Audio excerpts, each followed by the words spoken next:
Primeiro livro dos Reis, capítulo 19, do verso 1 ao verso 16, é o mesmo texto que nós usamos, que nós meditamos no domingo passado à noite. Eu disse que por uns 2, 3, pelo menos 3 domingos eu queria falar sobre algumas cavernas na Bíblia e pensar nessas cavernas para a nossa vida.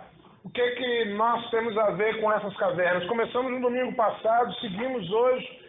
E eu imagino hoje terminar de falar de Elias. Domingo que vem eu não vou tirar a semaninha de férias que fica faltando agora em julho. Não há muito espaço para isso agora em julho. Eu estou deixando isso para setembro. Então domingo que vem eu estou aqui na igreja, estou aqui com os irmãos e queremos falar sobre outra caverna. Vamos terminar de falar de Elias hoje e a gente sair de outra caverna, não vamos entrar em caverna nenhuma não, vamos sair de outra caverna no próximo domingo, tá bom, querido? 1 Reis, capítulo 19, a partir do verso 1, na minha versão diz assim: Acabe fez saber a Jezabel tudo quanto Elias havia feito, e como matara todos os profetas à espada. Então Jezabel mandou um mensageiro a Elias a dizer-lhe: façam-me os deuses como lhes aprouver. Se amanhã a estas horas não fizer eu a tua vida como fizeste a cada um deles. Temendo, pois, Elias, levantou-se e para salvar sua vida se foi e chegou a Berseba, que pertence a Judá, e ali deixou o seu moço. Ele mesmo, porém, se foi ao deserto, caminho de um dia, e veio e se assentou debaixo de um zimbro e pediu para si a morte. E disse: basta, toma agora, ó Senhor, a minha alma, pois não sou melhor do que os meus pais. Deitou-se e dormiu debaixo do zimbro. E eis que um anjo o tocou e lhe disse: levanta-te e come. Olhou ele e viu junto à cabeceira um pão cozido sobre pedras em brasa e uma botija de água. Comeu, bebeu e tornou a dormir. Voltou segunda vez o anjo do Senhor, tocou e lhe disse: levanta-te e come, porque o caminho te será sobremodo longo. Levantou-se, pois, comeu e bebeu, e com a força daquela comida caminhou 40 dias e 40 noites até Horebe, o monte de Deus. Ali entrou numa caverna, onde passou a noite. E eis que lhe veio a palavra do Senhor e lhe disse: que fazes aqui, Elias? E ele respondeu: tenho sido zeloso pelo Senhor, Deus dos exércitos, porque os filhos de Israel deixaram a tua aliança, derribaram os teus altares e mataram os teus profetas à espada, e eu fiquei só, e procuram tirar-me a vida. Disse-lhe Deus: sai e põe-te neste monte perante o Senhor. E eis que passava o Senhor, e um grande e forte vento fendia os montes e despedaçava as penhas diante do Senhor. Porém o Senhor não estava no vento. Depois do vento, um terremoto, mas o Senhor não estava no terremoto. Depois do terremoto, um fogo, mas o Senhor não estava no fogo. E depois do fogo, um cicio tranquilo e suave. E ouvindo-o, Elias envolveu o rosto no seu manto e saindo, pôs-se à entrada da caverna. E eis que lhe veio uma voz e lhe disse: que fazes aqui, Elias? E ele respondeu: tenho sido em extremo zeloso pelo Senhor, Deus dos exércitos, porque os filhos de Israel deixaram a tua aliança, derribaram os teus altares, mataram os teus profetas à espada, e eu fiquei só, e procuram tirar minha vida.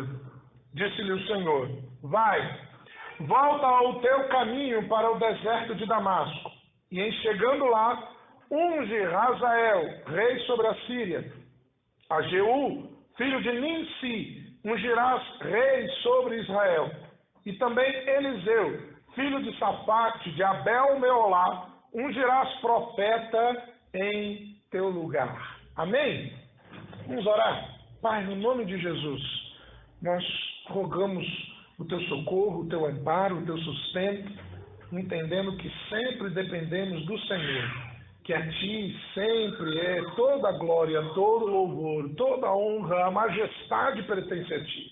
E nós te suplicamos, por misericórdia, Pai, no nome de Jesus, que o Senhor multiplique a palavra, a mensagem e de um modo especial alimente cada coração e fortaleça cada vida, a fim de que todos nós possamos compreender uma centelha, uma frase, uma palavra, uma mensagem vinda de ti para os nossos corações, para as nossas vidas. Nós oramos no nome do Senhor Jesus e te agradecemos pela fé. Amém, Senhor. Interessante que Elias, a palavra começa dizendo que Acabe fez saber a Jezabel tudo quanto Elias havia feito. Ou seja, ficou nas costas de Elias. Na verdade, quem fez foi Deus, através de Elias. Quem realizou a obra, quem realizou aquela libertação foi Deus, através do profeta Elias. O povo de Israel estava oprimido, o povo de Israel estava deprimido, o povo de Israel estava praticamente possuído por uma força maligna que roubava crianças, e essas crianças eram oferecidas a Baal e a Astarote, e eram sacrificadas no templo de Baal, no templo de Astarote. Havia tristeza, havia choro, havia seca, havia fome, havia crise financeira, crise de emprego, havia miséria, havia desgraça no meio do povo de Israel. O povo estava em desgraça, e a maior desgraça era a desgraça espiritual. O que mais forçava o povo ao declínio era a desgraça espiritual, era o fato de estarem afastados de Deus. Veja que Elias, quando se defende, ele diz: Senhor, mataram seus profetas, derribaram os altares, acabaram com o culto a ti, e só eu fiquei. Para Elias, a sensação que ele tinha era de que ele estava isolado num canto, como num ringue de boxe. De um lado está um lutador, do lado outro. Elias se sentia sozinho de um lado. Olha, no canto direito está Elias, sozinho. No canto esquerdo, todo o resto do mundo. Todo o resto de Israel, toda a casa do rei, todo o exército de Israel. O inimigo está de um lado e Elias está sozinho do outro. A sensação que ele tinha, a impressão que ele passava, que ele vivia, era de estar só no meio dessa luta. Cai nas costas dele o ônus, a responsabilidade do que havia acontecido, dos profetas de Baal que foram mortos à espada. Acabe vai e diz para Jezabel: Jezabel, Elias matou os profetas de Baal. Então ficou na conta dele.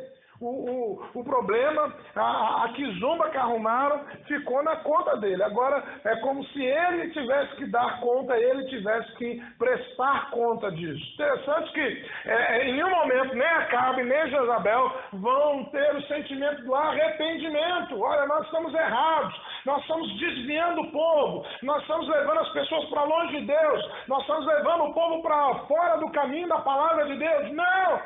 O coração de Acabe, de Jezabel, já era um coração de tal forma cicatrizado, já era um coração de tal forma gelado, longe de Deus, um coração de pedra, tão duro, que em nenhum momento eles cogitaram a hipótese de que eles estavam errados e de que Elias era servo de Deus. E de que, embora Elias estivesse mexendo no conforto deles, Elias estivesse mexendo nas circunstâncias da vida deles, aquilo era de Deus. Em primeiro lugar, o primeiro pensamento que veio Elias está criando esse transtorno. Elias está fazendo esse negócio de errado. Elias veio na conta dele, na responsabilidade do profeta, o agir de Deus. O povo, os líderes, ou pelo menos Acabe e Jezabel, em nenhum momento pararam para pensar: será que Deus está por trás desse negócio que Elias está promovendo? Será que é Deus quem está influenciando Elias, levando Elias a fazer e a trazer esse processo dentro do nosso povo, dentro do país, dentro da nossa religião, e matando os profetas de Baal? Será que é isso? Não. Eles consideraram como certo de que era coisa dos homens. Eles anularam completamente a possibilidade que Deus estivesse agindo através de Elias e colocaram como coisa dos homens. Elias está querendo fazer isso. Isso é coisa de Elias, isso é coisa da mente de Elias, isso é coisa do coração de Elias, e Deus saiu da história. Para Acabe e Jezabel, eles não tinham a perspectiva de que Deus age através de pessoas. Deus age através de homens e mulheres. Deus age através de líderes. Aliás, Deus levanta líderes para agir através deles. Interessante que até hoje nós carregamos esse sentimento. Às vezes a gente tem esse pensamento meio parecido com o de Acabe ou de Jezabel. Deus está querendo fazer um negócio e a gente diz assim, isso aí é coisa de fulano de tal. Isso aí é Beltrano que já está querendo já arrumar um negócio. Nós perdemos com muita facilidade a perspectiva de que Deus pode estar usando alguém para agir nas nossas vidas. Mesmo que esta ação, a princípio, cause desconforto. Mesmo que esta ação, num primeiro momento, cause uma instabilidade. E agora o que será? Como vamos fazer se nós não temos mais os profetas? Se eles foram mortos à espada e se Deus, o Deus de Israel, se manifestou com fogo e consumiu o holocausto? O que vamos fazer agora? Ainda que a gente se veja numa situação de insegurança, meu irmão, minha irmã, ainda que a gente se veja numa situação de instabilidade, de incerteza, o que será agora daqui à frente? Nós nunca podemos perder a perspectiva de que Deus é fiel e Deus age na nossa vida, tanto de modo sobrenatural, como muitas das vezes, ou na maioria das vezes, usando a vida de alguém. Usando a palavra, usando a influência de alguém para nos mover, para nos levar à frente, para nos fazer sair do nosso conforto, para nos incomodar mesmo, para tirar aquilo que a gente estava imaginando que estava tranquilo, seguro, que não havia mais nada a se preocupar, e de repente alguém aparece e começa a mudar o negócio. E alguém diz, mas espera aí, isso aí é assim há 50 anos, está mudando por quê? Porque é assim há 50 anos, está na hora realmente de mudar. Isso aí é assim há 20 anos, tem que mudar. Claro que tem que mudar, já tem 20 anos que isso é assim, não tem como continuar sendo mais. Porque o mundo não é o mesmo de 20 anos. Aliás, o mundo não é o mesmo nem de 5 anos atrás. A mentalidade, a sociedade já está mudando tão rápida. No outro dia eu estava lendo um negócio, os caras, donos do Facebook, eles já estão assustados porque estão percebendo que para o público mais jovem, eles não estão gostando mais do Facebook. O Facebook já está parecendo coisa de gente velha. Demora muito. Tem que esperar o outro ver para poder curtir. Não, eu quero mais rápido, mais ágil. E você, não, mas peraí, isso aí é negócio agora, inventaram agora, não tem. Não, já está ficando velho, já é coisa de gente velha, já não tem mais. E aí, querido, o mundo está mudando. Se nós não acompanharmos a forma e a mecânica de comunicarmos com o mundo, não é que nós vamos parecer com ele, mas eu preciso me comunicar com ele. E se eu quero me comunicar como me comunicava há 50 anos, eu vou ter um problema muito sério, porque ele já não é como era há 5. Então eu preciso entender essa mudança e perceber que por trás das mudanças pode ser que Deus esteja querendo mover a sua vida. Eu queria te fazer uma primeira pergunta nessa noite. Você já permitiu que a dúvida viesse ao seu coração? Será que Deus está querendo mexer com a minha vida? Você já se permitiu ter essa dúvida? Será que isso está acontecendo? Será que isso foi falado? Será que de alguma forma Deus está nesse negócio querendo mexer com a minha vida? Porque é a partir dessa pergunta que nós vamos conseguir entender o agir de Deus, entrar nesse agir e ser instrumento de Deus e sair da caverna que muitas das vezes nós entramos. Elias foi um homem chamado por Deus e ele surge. Se você começar a ler o livro dos reis, primeiro livro dos reis, você vai perceber que do nada aparece Elias na história. Deus o levantou e o colocou no meio do seu povo e deu a ele um ministério poderoso, um ministério de milagres, um ministério série que fechava os céus. Elias orava e parava de chover. Elias orava, voltava a chover. Elias orava e o fogo descia do céu. Enquanto ele não orava, não acontecia nada. Deus ouvia e com intimidade agia através da vida de Elias. Elias era instrumento de Deus no meio do povo de Israel. E através dele, Deus foi glorificado. Mas o povo olhava para ele e não se fazia essa pergunta. Será que Deus está agindo através de Elias? Elias é homem que passa prova e passa deserto com Deus. Passa até humilhação com Deus. Você se lembra da história de Elias na casa da viúva? Ora, uma viúva pobre. E Elias vai para dentro daquela casa. E quando ele chega ali, aquela mulher está a ponto de morrer já. Olha, eu tenho aqui um cavaquinho de madeira que eu vou usar para fazer uma lenha, para fazer um fogo, cozinhar aqui um pãozinho, aqui, uma broazinha de milho, porque é só o que eu tenho para comer com meu filho e nós vamos morrer de fome. E é nessa casa que Elias chega. E Deus diz, Elias, fica aí, porque aí eu vou te sustentar na casa dessa viúva. E se fosse outra pessoa, dizer, mas Senhor, peraí, eu sou um homem saudável, adulto, eu vou capinar um quintal, eu vou lavar um carro, eu vou vender bala no trem, eu vou ser flanelinha no Maracanã no dia de jogo do Flamengo, eu vou fazer algum negócio para ganhar um dinheiro. Elias, fica na casa dessa mulher, eu vou te sustentar na casa dessa mulher. E Elias, para servir a Deus, passou humilhação. Elias encarnou o espírito daquele versículo que diz, humilhai-vos, pois, debaixo da potente mão de Deus, que a seu tempo vos, o quê? Exaltará. Elias encarnou esse versículo para fazer a vontade de Deus. Você pensa que foi pouca coisa? Não, foi bastante coisa.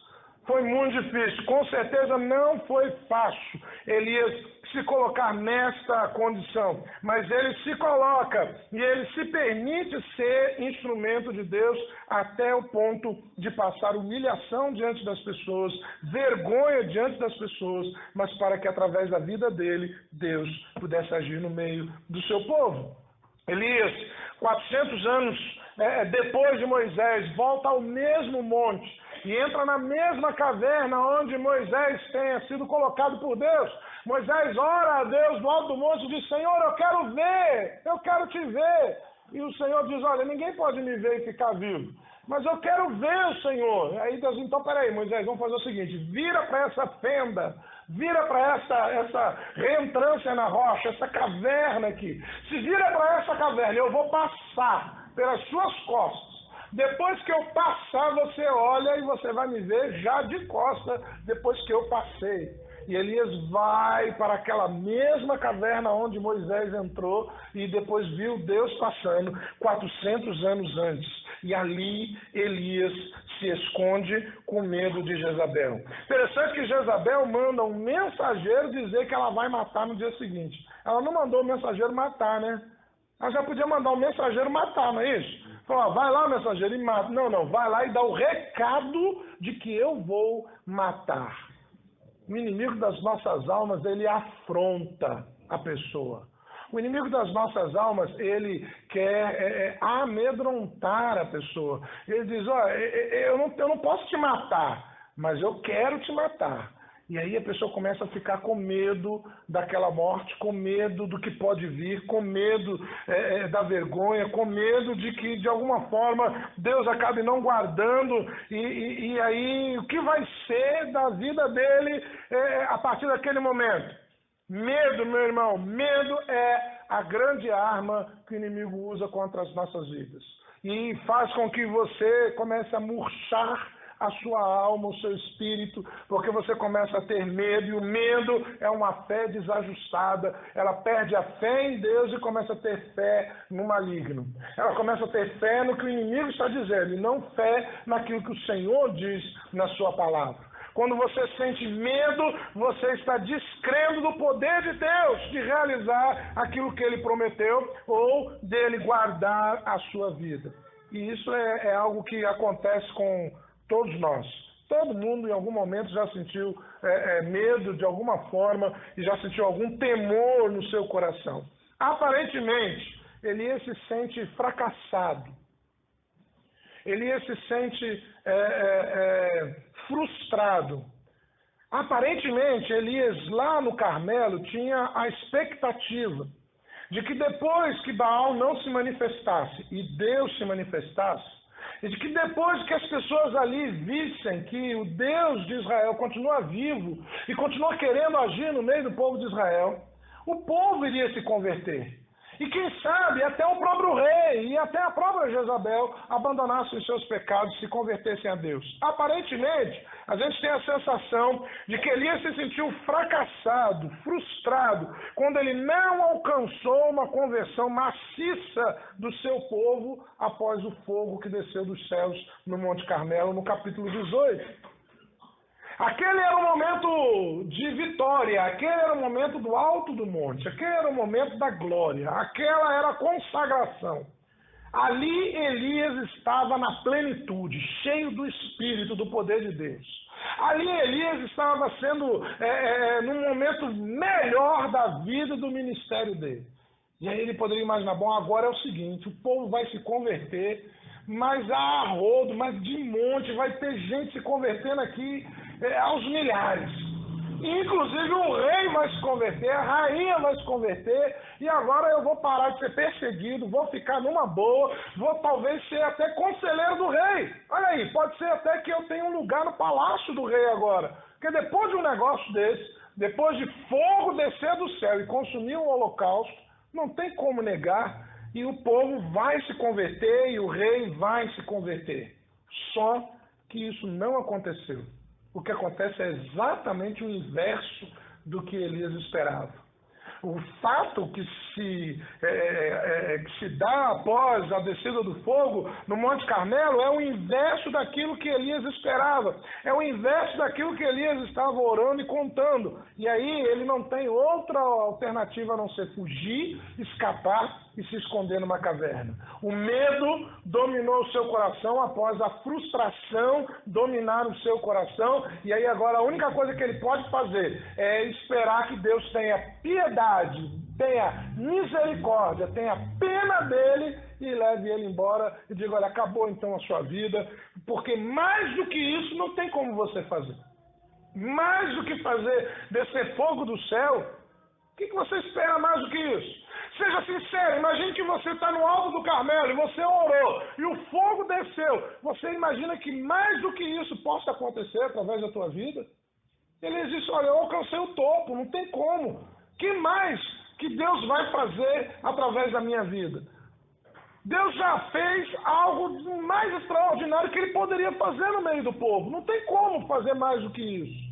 E mesmo assim o povo não se converteu. Bom, então meu ministério acabou, então minha vida acabou, eu agora estou triste, estou frustrado, não alcancei o que eu queria, o alvo que eu tinha, que era converter o meu povo, não consegui, e aí ele começa então a fazer uma lista, talvez, de coisas que ele sonhava, que ele idealizava, que ele planejava para a vida dele, pós-milagre de Deus. Bom, agora que Deus agiu na minha vida, então agora que Deus fez esse milagre, então agora que Deus realizou essa grande obra, então agora vai acontecer isso, e eu vou poder fazer aquilo, e eu vou para aquele outro lugar, e eu vou ter esse cargo, e eu vou ganhar aquele salário, e a minha vida vai ser assim, eu vou viver desse e daquele jeito.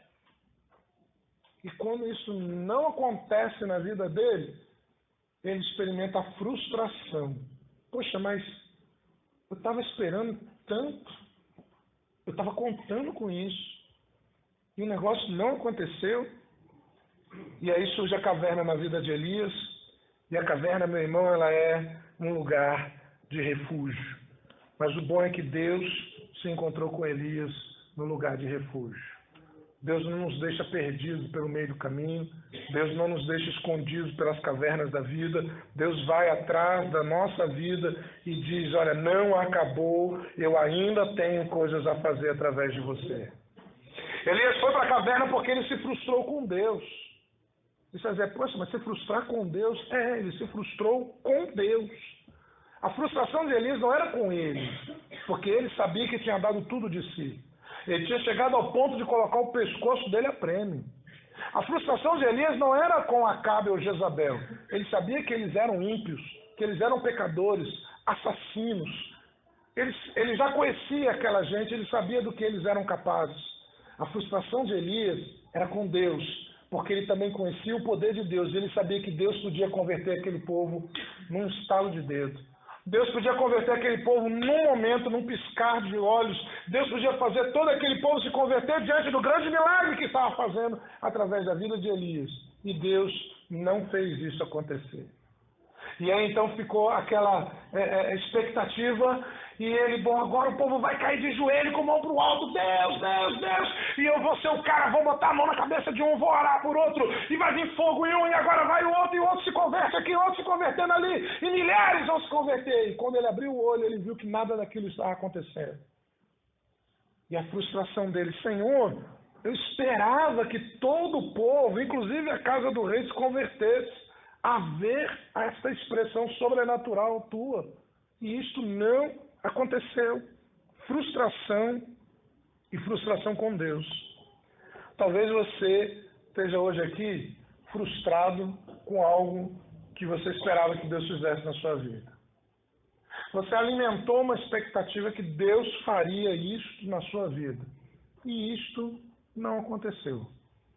E você de lá para cá ficou, poxa Senhor, eu esperava isso. E por que não aconteceu? E de lá para cá você foi encolhendo, e você foi murchando, e você foi entrando numa caverna, e meio que se afastando, meio triste, meio decepcionado, meio frustrado, meio cabisbaixo. Até porque também não dá para brigar com Deus. Então você não vai brigar com Deus, fazer o quê, né? A coisa não aconteceu, mas dizer que a alegria inundou o teu coração, você não consegue dizer. Ao mesmo tempo que você sabe que não tem como brigar com Deus, ao mesmo tempo seu coração ficou triste porque não aconteceu o que você esperava que Deus fizesse. Frustração, queridos. As pessoas hoje, e isso é de um modo geral, eu estou falando de um modo geral, a nossa sociedade hoje, do mesmo modo que ela avança, ela também não sabe lidar com frustração. Nós temos hoje uma geração de pessoas, principalmente os mais jovens, eles têm grande dificuldade de lidar com o não, com a frustração, com o não realizar. É uma geração que se acostumou, de certa forma, a ouvir sempre sim e ter sempre satisfeito, de um modo ou de outro, os seus desejos, as suas vontades. E aí, quando eles não acontecem, eu não estou falando espiritualmente, eu estou falando em termos físicos, humanos, de relacionamento. Quando não acontece, as pessoas não sabem lidar muito hoje com o não. Eu estava ouvindo no outro dia a CBN, e a CBN estava dizendo o seguinte, eu ouço rádio para ouvir notícia, irmão. A CBN estava dizendo o seguinte no outro dia, contando um caso inusitado. Eu, pelo menos, achei assim o fim. Eu acho que o apocalipse já começou e a gente não percebeu. Uma senhora está processando uma amiga, porque ela foi à casa dessa amiga com o seu filhinho, se não me engano é um menino, e essa amiga é colecionadora de bonecos e de coisas antigas. E o menino queria brincar com um daqueles bonecos e uma daquelas coisas. E a amiga, a dona, disse, não, é uma coleção. E aí ela disse, mas deixa ele brincar. Não, eu não posso, é uma coleção. É um objeto raro, é algo muito caro. E ela, não, mas você não vai deixar o meu filho brincar? Isso é uma desfeita, eu estou te visitando. Não, a gente vê outra coisa para ele brincar, mas isso não. Isto é da coleção, é um negócio caro, se ele deixar cair, quebrar, isso tem valor. E aí ficou aquela coisa, e aí resultado. Ela, a mãe do menino, está processando a amiga pelo transtorno emocional que causou no filho dela ouvir um não. Por isso que eu disse, eu acho que o apocalipse já começou, a gente não percebeu, o mundo está se acabando. O mundo está se acabando. A mulher está sendo processada pela amiga, porque ela disse não para o filho dela, não deixou ele brincar com um objeto de valor. E ela queria, não, deixa ele brincar. Não, não vou deixar, é um objeto de valor, isso é da coleção, não é para ele brincar. Ninguém brinca com isso. E aí ela está sendo processada por causa disso. Que coisa extraordinária. Que tempo é esse onde as pessoas não conseguem ouvir não? Onde as pessoas não conseguem ouvir, olha, não é por aí, é por ali. Não, mas eu quero por aqui. Não, mas Não é essa a visão é por aqui. Não, mas eu quero por aqui. Que tempo é esse onde parece que todas as nossas vontades são superiores às vontades de todos os outros? E às vezes fica até chato brincar. Quando eu era criança pequena, lá em Barbacena, a gente brincava de polícia e bandido. Hoje ninguém quer ser o bandido, todo mundo quer ser polícia. Ou ninguém quer ser polícia, todo mundo quer ser o bandido. A brincadeira não dá. Ela não acontece assim. Uns têm que ser o bandido e outros têm que ser o mocinho para que a brincadeira aconteça. Mas hoje todo mundo quer ter razão. E hoje todo mundo quer estar certo. E hoje todo mundo quer ter a verdade. E assim, se cada um tem a sua, a verdade é que ninguém tem nenhuma. Porque se cada um tem a sua verdade, não existe mais verdade. Ela pode ser o que a gente quiser que ela seja. E aí você repara isso no trânsito. Quando é comum você estar na estrada, na pista, e o camarada forçando para te cortar. Aí ele te corta e logo depois ele entra numa rua logo na tua frente. Aí você fala, ué, mas se você ia entrar naquela rua, por que você não ficou aqui atrás, criatura? Por que você quase criou um acidente para me passar e aí entrou nessa rua? Se você ia entrar nessa rua, você ficava aí atrás, esperava. Não, mas eu tenho que ganhar dele, eu tenho que passar o carro dele, eu tenho que andar mais rápido que ele, porque eu dirijo melhor que ele, porque eu sou mais que ele. Parece que a gente vive numa disputa para ser melhor do que o outro, para saber mais do que o outro, para estar mais certo que o outro, para ter mais razão do que o outro, e pisar no outro, e colocar ele lá embaixo, porque o certo sou eu, e todo mundo está errado. E aí Elias, no meio disso, ele vai dizer, Deus, eu conheço o certo e a verdade, e eu não estou conseguindo viver no meio desse povo, então vamos fazer o seguinte, eu vou para uma caverna. Talvez você esteja se escondendo porque você se cansou de tentar mostrar que aquilo que estão achando como verdade é mentira. E é uma mentira que está levando para o inferno. Mas você se cansou e de repente você então achou melhor parar e se esconder e ficar quieto. Porque você está tentando. Paulo já advertia Timóteo, 2 Timóteo capítulo 3, a partir do verso 1, ele diz, sabe porém isto, nos últimos dias sobrevirão tempos difíceis, pois os homens serão egoístas, avarentos, jactanciosos, ou seja, vaidosos, orgulhosos, arrogantes, blasfemadores, desobedientes aos pais, ingratos, irreverentes, desafeiçoados, ou seja, aquele que não consegue amar ninguém, implacáveis, caluniadores, sem domínio de si, cruéis, inimigos do bem, traidores, atrevidos, enfastiados, mais amigos dos prazeres do que amigo de Deus, tendo forma de piedade. Olha que engraçado, Paulo dá a entender a Timóteo que essas pessoas que ele está dizendo aqui são pessoas que parecem religiosas,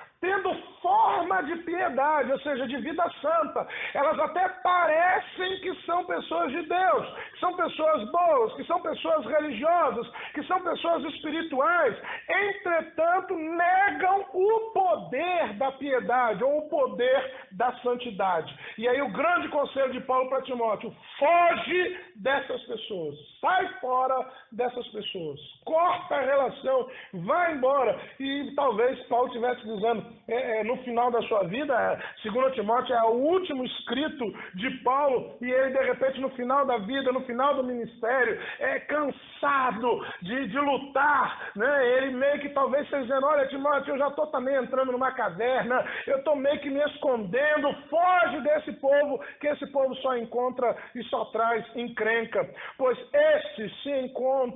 entre estes se encontram os que penetram sorrateiramente nas casas e conseguem cativar mulherzinhas sobrecarregadas de pecados, conduzidas de várias paixões, que aprendem sempre e jamais podem chegar ao conhecimento da verdade.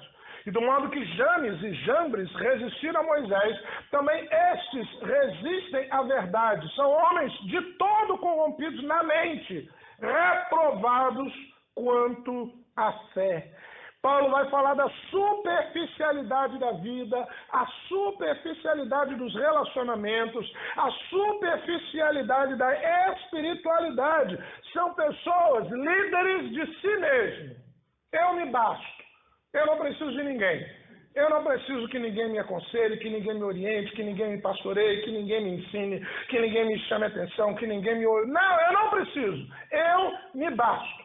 Eu e Deus somos maioria e pronto, não há mais como resistir e como fazer mais nada. Deixa que eu me resolvo. E pronto. Paulo já dizia há 2000 anos, olha, Timóteo, quando chegar no final, o negócio vai ser complicado, viu? Quando chegar no final, o trabalho vai ser dobrado, porque as pessoas vão ter este espírito nos seus corações. E o pior é que elas vão parecer pessoas religiosas, vão ter aspecto de piedade, ou seja, vão ter a aparência de santidade, mas na verdade elas estão negando o que a santidade traria de benefício na vida delas. Elias pensava que a sua geração seria impactada pelo poder de Deus. Elias pensava que a sua geração seria transformada pelo fogo no Carmelo. Mas o que Elias viu é que a sua geração já era uma geração amante de si mesma, já era uma geração que queria, que desejava ser líder de si mesma, já era uma geração que não queria o conselho de ninguém, que não queria a orientação de ninguém, que não queria saber de nada, mas queria fazer somente o que lhe agrada, somente o que lhe dá vontade, somente o que lhe apraz, o que lhe traz prazer, o que lhe traz felicidade e contentamento. E isto trouxe frustração na vida de Elias.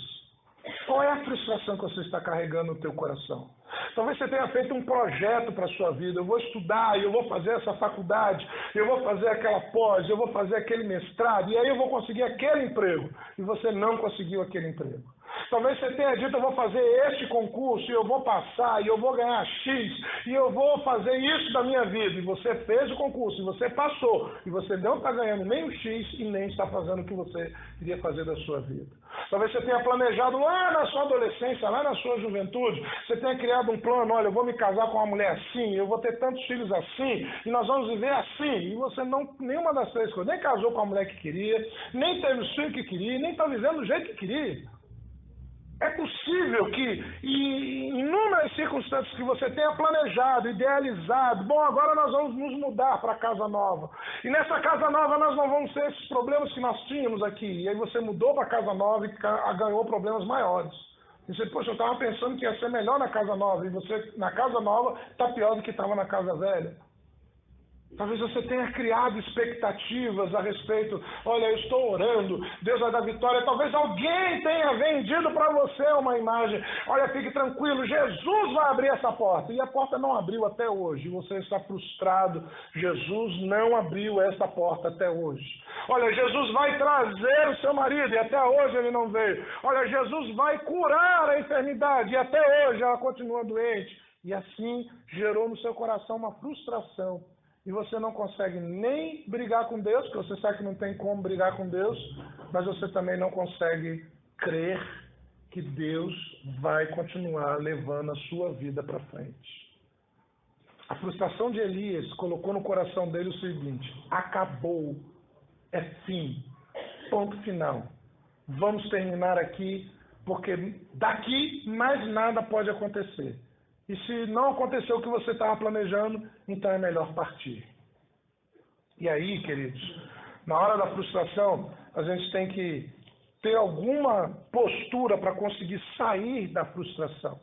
E conseguir, de alguma forma, sair da caverna e encarar Deus, e nos olhar no espelho e perguntar a respeito do por que nós nos frustramos, o que nós estávamos esperando e que na verdade não aconteceu.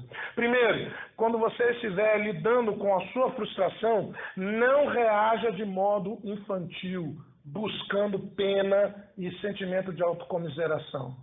Ah, coitadinho de mim. Ah, eu sou o que mais sofre, eu sou o que mais está padecendo. Não faça isso. Isso só vai te levar para o fundo do poço. Quanto mais você se colocar na condição de sofredor, de vítima, de perseguido, pior será para você sair dessa situação. Não reaja de modo a buscar pena para você e nem pensando que você é o alvo ou de que há um complô contra você. Olha, Deus está contra mim. Você já ouviu a expressão colei chiclete na cruz? Pois é. Tem gente que acredita mesmo e ele vai dizer, olha, eu acho que eu colei chiclete na cruz. Por quê? O que ele quer dizer com isso? Deus está com raiva de mim. Deus está me perseguindo, Deus está brigando comigo, Deus está me castigando. A mão de Deus está pesando na minha vida e Deus está me cobrando alguma coisa. Ou seja, ele se colocou numa condição de vítima, ele se colocou numa condição de alvo da ira de Deus, ou do castigo de Deus, ou da cobrança de Deus. Não faça isso. Saia dessa situação. Se você chegou aqui hoje achando que você está sendo perseguido por Deus e que Deus está te puxando, você hoje diga isso a você e a Deus. Eu não sou o alvo da ira de Deus. Você é o alvo do amor de Deus. Você é o alvo da misericórdia de Deus. Você é o alvo da graça de Deus. Você é o alvo do perdão de Deus. Você é o alvo do agir sobrenatural de Deus. Mas você não é o alvo da ira, do castigo e da mão pesada de Deus. Pense e saia desse pensamento. Se você chegou assim aqui, já começa dizendo para você mesmo, eu não estou sendo perseguido, eu não sou o alvo, não há um complô contra mim, não está todo mundo tentando me destruir, a CIA não está atrás de mim, a empresa de segurança nacional dos Estados Unidos não invadiu meus e-mails, o meu celular e o meu WhatsApp não está hackeado, não, ninguém está perseguindo você. A não ser a misericórdia de Deus. Salmo de número 23, aliás, termina dizendo exatamente isso. A misericórdia de Deus vai me perseguir todos os dias. Então, se você quiser achar que está sendo alvo de alguma coisa, ou perseguido por alguém, entenda, você está sendo perseguido sim, pela misericórdia de Deus. Ela está andando atrás de você todos os dias. Segundo, avalie a legitimidade da tua frustração. Para pensar com lucidez. Você está com esse sentimento no coração, e o mesmo sentimento também houve no profeta Jonas. E Jonas começou a se sentir angustiado porque ele não viu Deus destruir a cidade de Nínive. E aí Deus permitiu que nascesse a boboreira, não foi? Fez sombra, morreu, e ele ficou triste por causa da boboreira. E aí Deus fala para ele assim, Jonas, vem cá, você ficou triste por causa da boboreira, porque ela te fazia sombra. Você acha que eu ia ficar feliz em destruir Nínive? Se você ficou triste por causa de uma boboreira, você acha que eu ficaria feliz em destruir Nínive? Onde há tantas almas de homens, mulheres, crianças naquela cidade?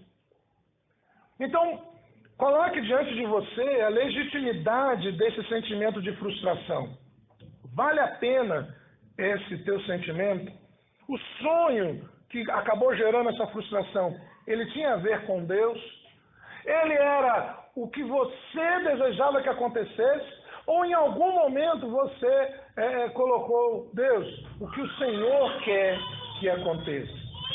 Avalie a legitimidade dessa frustração. O sonho tinha a ver com Deus, o sonho glorificava a Deus, o sonho contribuía para o reino de Deus. É legítimo nós termos sonhos, é legítimo termos projetos, é legítimo criarmos ideias, é legítimo idealizarmos coisas, mas nós não podemos culpar Deus porque algo não aconteceu do jeito que nós queríamos. Nós não podemos nos entristecer com Deus porque alguma coisa não aconteceu do jeito que a gente queria que acontecesse. Na verdade, nós vamos ter que entender que o plano dele não era o nosso plano. Então, avalie a legitimidade desse teu sentimento. Terceiro, peça a Deus discernimento para você diferenciar o que é teimosia do que é perseverança. Às vezes a gente confunde, uma coisa é teimosia e outra coisa é perseverança. Moisés não foi teimoso, ele perseverou. Por quê? Porque ele estava baseado numa direção de Deus. Se eu estou baseado numa direção de Deus, eu vou persistir naquilo ali, porque Deus falou no meu coração aquilo ali. E então eu vou me basear no que Deus me fez sentir no coração. E aí o outro, que Deus não falou no coração dele, vai dizer, Marcos, você é teimoso. Não, eu sou persistente. Deus falou esse negócio comigo.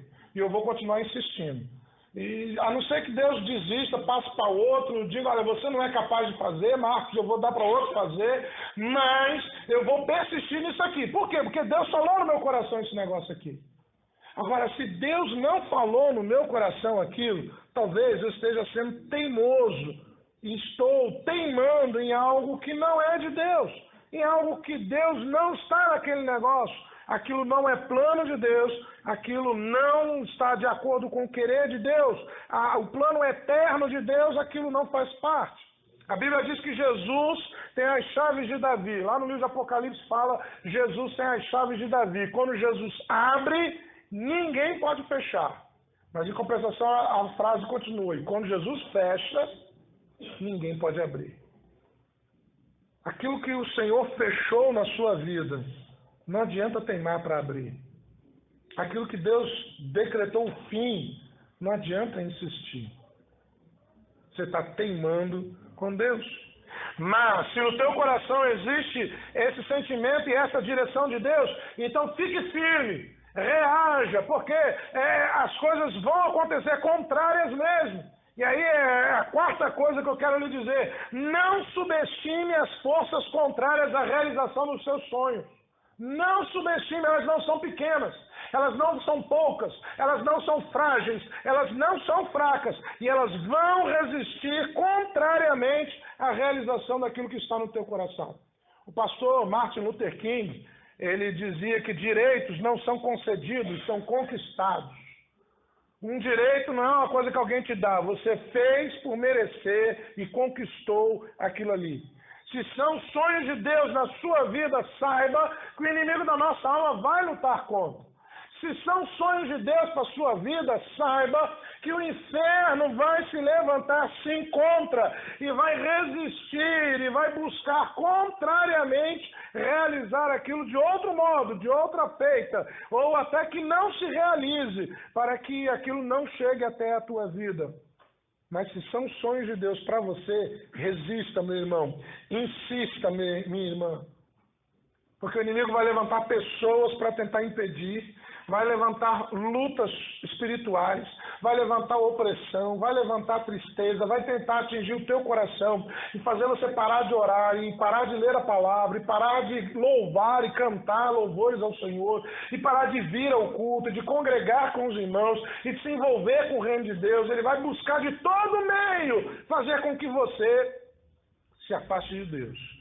Mas se os seus sonhos são sonhos de Deus, insista, persista. Não permita que nada venha atrapalhar. Tenha cuidado para que nada venha embaralhar o agir de Deus. Lá em Hebreus diz que nós devemos deixar todo o pecado e embaraço que estão de perto nos rodeia. Nem tudo é pecado, tem coisas que são embaraços. Se você olhar assim, à primeira vista, não é um pecado, não tem nada de errado claramente naquilo ali. Mas aquilo pode gerar um embaraço, e embaraçar o negócio, embaralhar a coisa, e você não conseguir caminhar direito. Fuja disso daí. Há pessoas que perdem também com as tuas conquistas, cuidado com elas. Há pessoas que veem a coisa como sendo delas, e a tua conquista vai tirar o espaço. Nossa, aqui é meu, essa área aqui é minha, quem faz isso sempre sou eu, quem realiza isso sou eu. E aí a pessoa vai se sentir ofendida e vai se sentir como que perdeu, porque você ganhou alguma coisa. E no meio disso tudo, tem aqueles que já não gostam mesmo de você, então pronto, não interessa se você está bem, está mal, eles já não gostam mesmo de você, então ele já vai ficar mesmo contra qualquer coisa, não importa o que seja, ele está sempre contra. Não subestime as forças contrárias à realização do sonho de Deus na tua vida. E não subestimar é aprofundar a tua comunhão com Deus. Porque se são coisas de Deus na sua vida, elas serão realizadas pelo poder de Deus na sua vida. Elas não serão realizadas porque você passou, elas não serão realizadas porque você é inteligente, elas não serão realizadas pelos diplomas que você tem na parede, ou pela conta bancária gorda que você tem guardada, ou pela economia boa que você tem no investimento. Elas serão realizadas pelo poder de Deus, pelo Espírito de Deus agindo a teu favor. Então aprofunde a sua vida com Deus, aprofunde e intensifique a sua vida de oração, a sua vida em oração, quebrantado, humilde, diante de Deus, sincero, diante do Senhor, e aí transforme as realidades contrárias em consciência da sua necessidade de Deus. Se o negócio é contrário, perceba que para que aquilo se realize, você precisa de Deus, então você tem necessidade de Deus. Transforme as lutas, transforme as dificuldades, transforme as realidades que são contrárias àquilo que você está almejando, sonhando, planejando, desejando de Deus. Transforme essas realidades em consciência de que você tem uma necessidade pessoal de comunhão com Jesus. E você só vai alcançar isso através de uma vida sincera, humilde de oração. Não adianta você chegar diante de Jesus com uma lista e fazer um checklist de coisas que você colocou diante dele e pronto, agora está resolvido, eu já orei e já coloquei na mão dele. Não! Chegue na sua oração de joelhos diante do Senhor com humildade. Senhor, a minha lista está em branco, eu vim aqui buscar a sua. A minha está em branco. Qual é a sua lista para a minha vida? As minhas reivindicações, Senhor, estão em branco. Quais são as suas reivindicações a meu respeito, Senhor? O que o Senhor está requerendo de mim em termos de mudança, transformação, abandono, abrir mão, conversão? Será que alguma amizade eu preciso deixar um pouquinho de lado, Senhor? Se a amizade está me influenciando para o mal, não está me levando para perto de Deus, está me afastando de Deus, então eu preciso deixar isso um pouco de lado. O que será que Deus vai então colocar diante de você? Transforme essas realidades na percepção de que você precisa de Jesus, você precisa de comunhão com Deus, você precisa ser cheio da presença de Deus.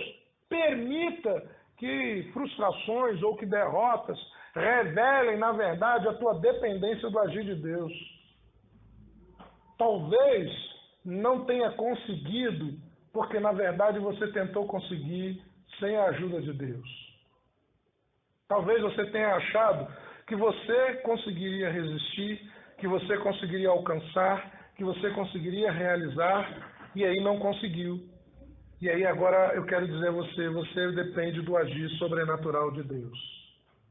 E para alcançar você vai precisar que Deus venha agir a teu favor. Busque ao Senhor intensamente.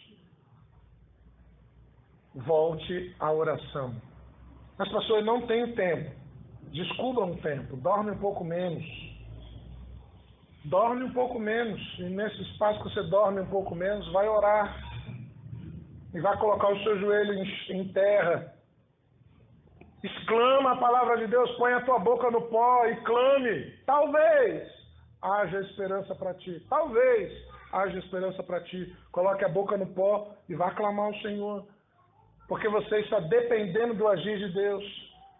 Se você não consegue com as suas forças, é porque isto é algo sobrenatural de Deus e você depende do agir de Deus.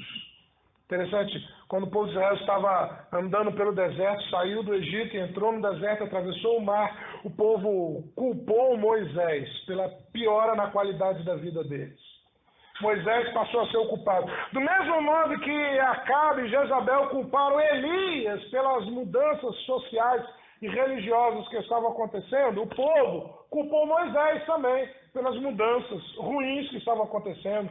Antes a gente estava no Egito, a gente tinha casa, comida, tudo bem que o patrão de vez em quando dava uma chicotada, a gente tomava uns tapas na cara, mas o que é isso, afinal de contas, né? Poxa, a gente tinha emprego, tinha casa, tinha comida lá. E agora a gente está aqui nesse deserto que esse Moisés trouxe a gente para morrer.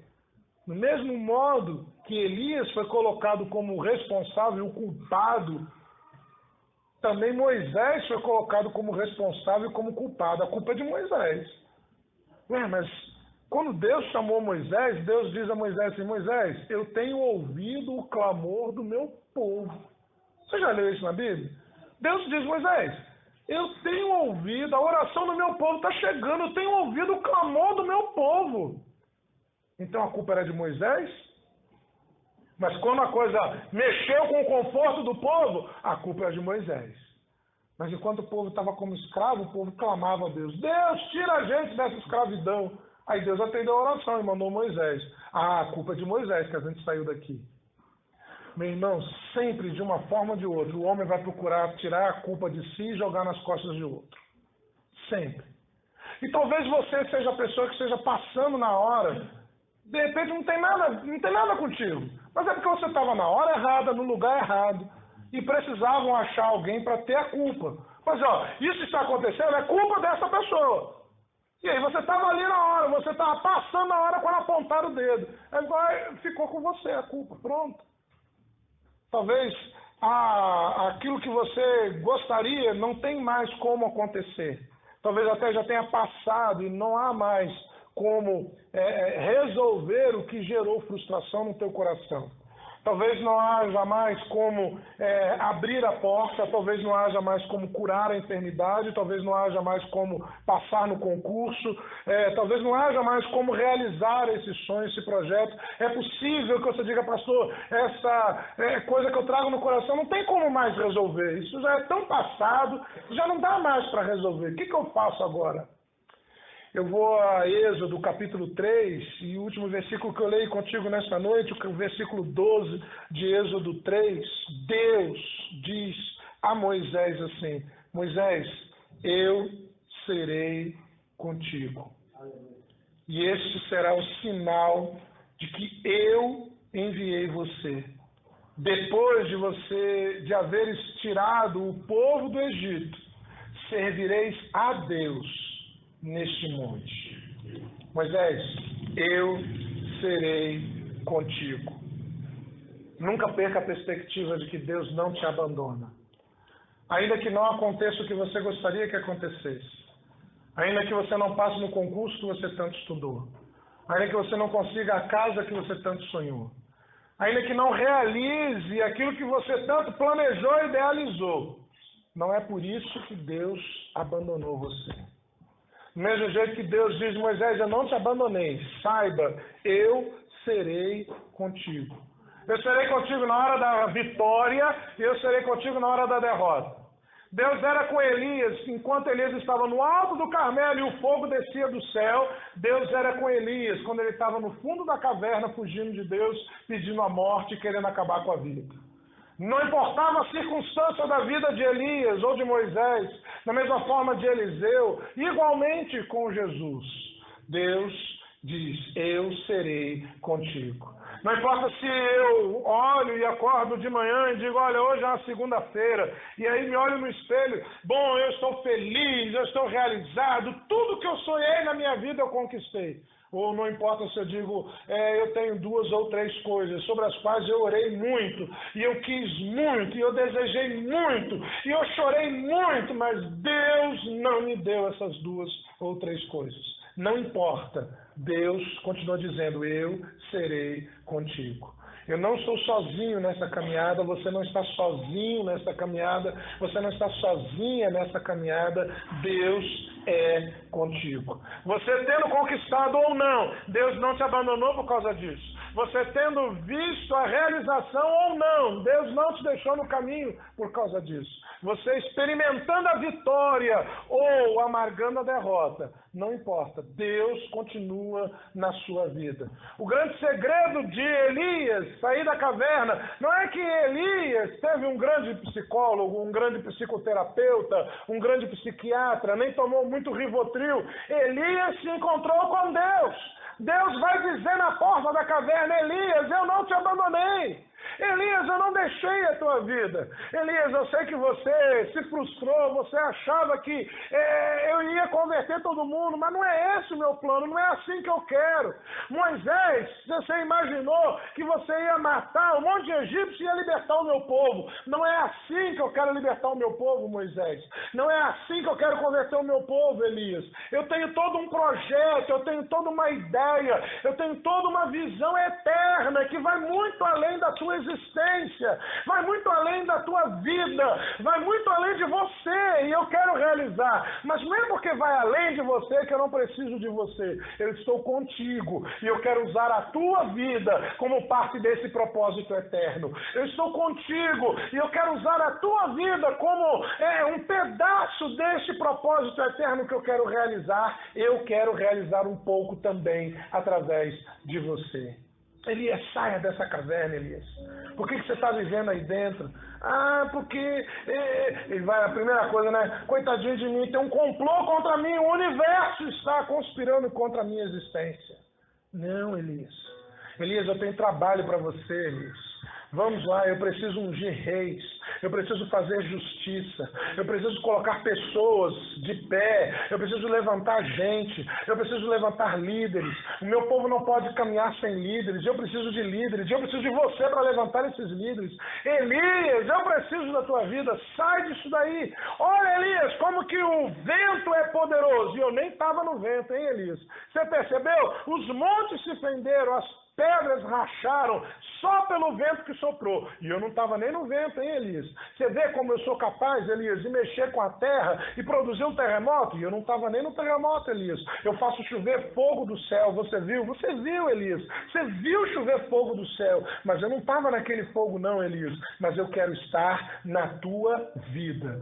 Talvez você esteja esperando que Deus esteja em coisas tremendas, que apareça algo sobrenatural, que surja um anjo azul com uma espada cor de abóbora, com um escudo amarelo, com alguma coisa que chame muita atenção. E Deus quer usar a sua vida sem chamar a atenção de ninguém, a não ser você mesmo.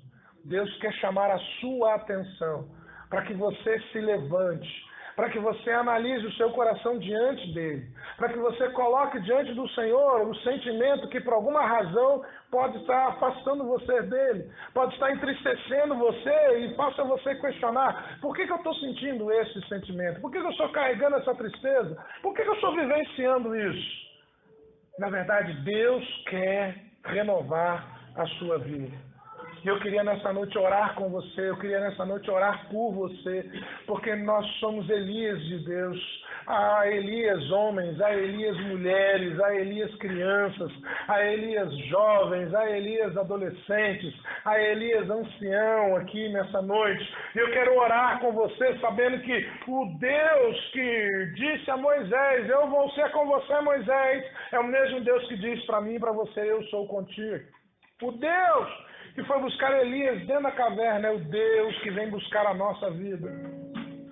E vem dizer para mim e para você: eu preciso da tua vida.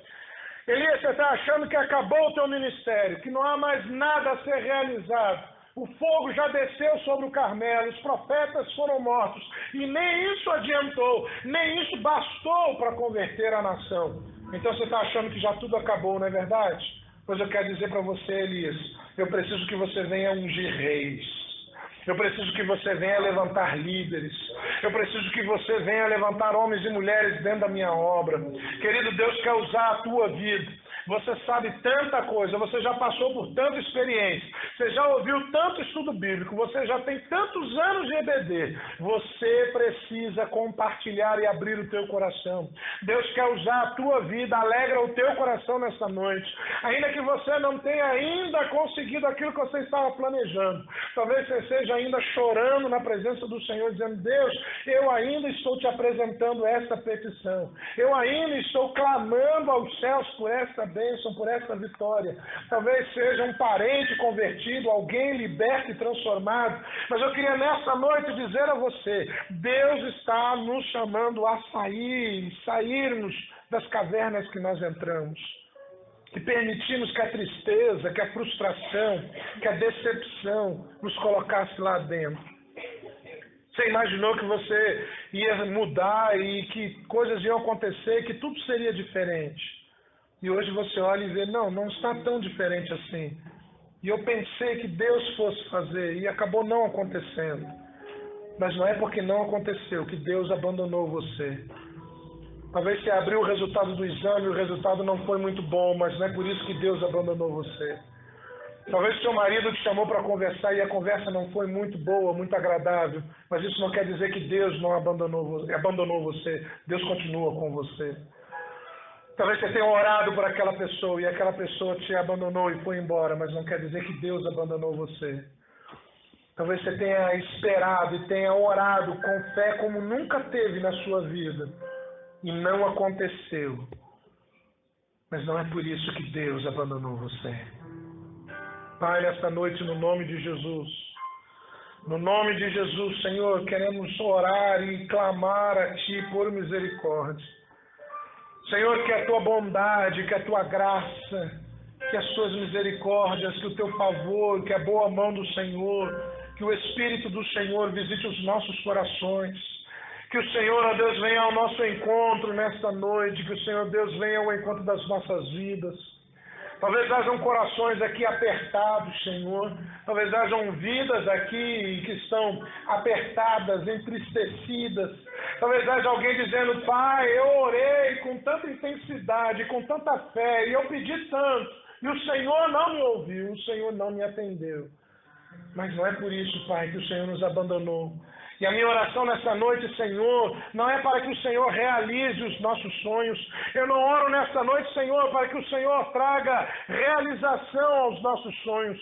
Eu não oro pedindo que o Senhor nos diga sempre sim, sim, sim, como a geração de hoje está querendo apenas ouvir. Eu não oro pedindo que o Senhor apenas nos dê respostas que alegrem os nossos corações e de vitória às nossas petições. Mas eu oro pedindo que o Senhor se manifeste na nossa vida, porque o que é de mais importante não é ouvir o sim do Senhor, mas sentir o Senhor no nosso viver, apesar do não. Apesar de que o Senhor diga não, o Senhor continua conosco. Apesar de que o Senhor disse um não, o Senhor não nos abandonou por causa disso. O Senhor não nos deixou na beira do caminho. O Senhor não nos abandonou. O Senhor não nos largou. O Senhor não nos rejeitou. O Senhor não está nos perseguindo para nos castigar. O Senhor não está nos perseguindo para exercer juízo. Apesar de que o Senhor talvez tenha dito não, ou quem sabe disse apenas um espere, e esse esperar está se prolongando, esse esperar já se vão alguns anos de espera. Pai, o Senhor continua conosco, e eu peço, Espírito Santo de Deus, enche os nossos corações e nos faça perceber isso. O Senhor continua conosco, o Senhor continua conosco, o Senhor continua na nossa vida, o Senhor continua dentro de nós. Continuamos templo do Teu Espírito Santo, apesar do espere, apesar talvez até do não. Continuamos templo do Teu Espírito. Continuamos necessitados de sermos cheios do Teu Espírito Santo. Continuamos precisando servir ao Senhor com alegria nos nossos corações. Pai, eu te peço no nome de Jesus, que a paz que excede todo o entendimento, não podemos explicar nem compreender, que a alegria que fortalece a nossa vida, a nossa alma, e que também muitas das vezes não conseguimos entender ou compreender, possa vir ao nosso encontro nesta noite. Espírito Santo de Deus, em nome de Jesus, venha aos nossos corações, ministra nas nossas vidas paz na nossa alma, ministra aos nossos corações paz e alegria sobrenatural, espiritual, a fim de que a gente continue caminhando, vendo, não apenas crendo, não apenas sabendo, mas vendo o Senhor no nosso dia a dia, na nossa vida, agindo por nós, agindo através das nossas vidas. Pai, nessa noite eu oro pelo meu irmão, pela minha irmã, que estava sendo tentado a entrar e a viver escondido de Ti. Talvez haja alguém aqui, Senhor, que está fugindo do Senhor, está fugindo da Sua santa presença, já não ora mais há algum tempo, já não se coloca diante de Ti, e talvez por causa deste sentimento, talvez até diga: o que eu vou dizer para o Senhor? Eu vou orar a respeito do quê? Eu já orei, e já falei, e já pedi, e já chorei, e nada aconteceu, o que mais eu posso falar? Eu quero pedir: Deus, tire essa pessoa de dentro de uma caverna espiritual, uma caverna emocional, uma caverna psicológica, de tristeza, de depressão, de sentimento de frustração. Tira, Senhor, de lá de dentro.